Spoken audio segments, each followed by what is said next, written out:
Nobody sees, nobody. Warahmatullahi wabarakatuh.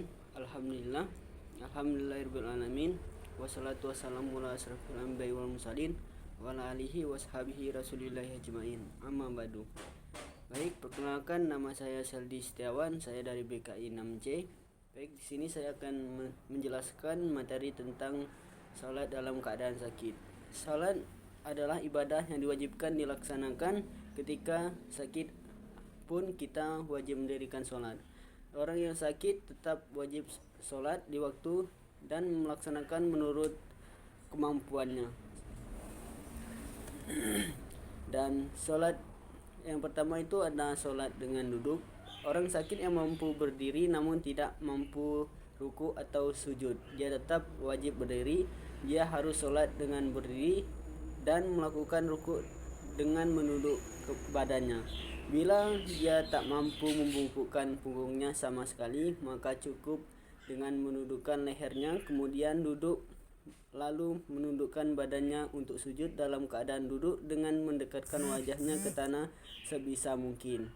Dan yang kedua itu ada sholat dengan berbaring.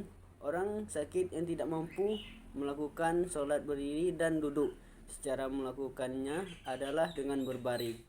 Boleh dengan miring ke kanan ataupun ke kiri. Dengan berbaring menghadap wajahnya ke arah kiblat.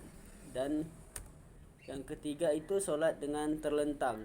Orang sakit yang tidak mampu berbaring boleh melakukan sholat dengan terlentang dan menghadapkan kakinya ke arah kiblat.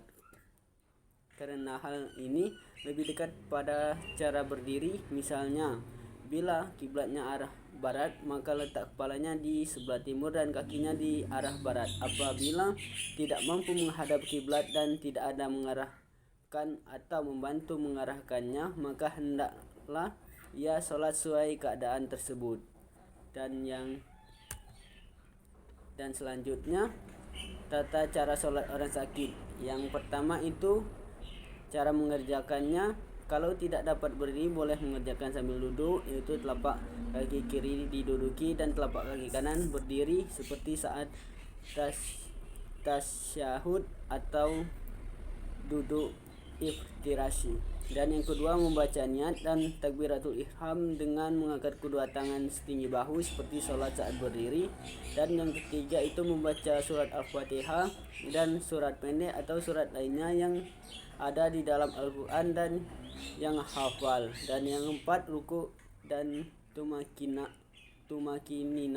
dengan duduk membungkuk sedikit dan membaca doa ruku. Yang kelima itu iktidal dan tumakinina dengan kembali ke posisi semula, yaitu duduk tegak dan membaca doa iktidal.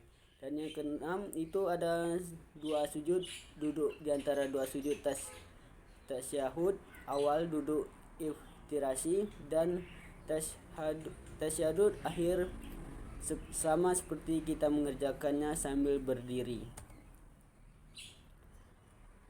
Dan cara mengerjakannya itu apabila seorang yang sakit mengerjakan sholat dengan berbaring, hendaklah ia menghadap kiblat yang seperti saya jelaskan yang pada saat tadi. Dan mungkin itu saja yang bisa saya dapat sampaikan. Kurang lebih mohon maaf.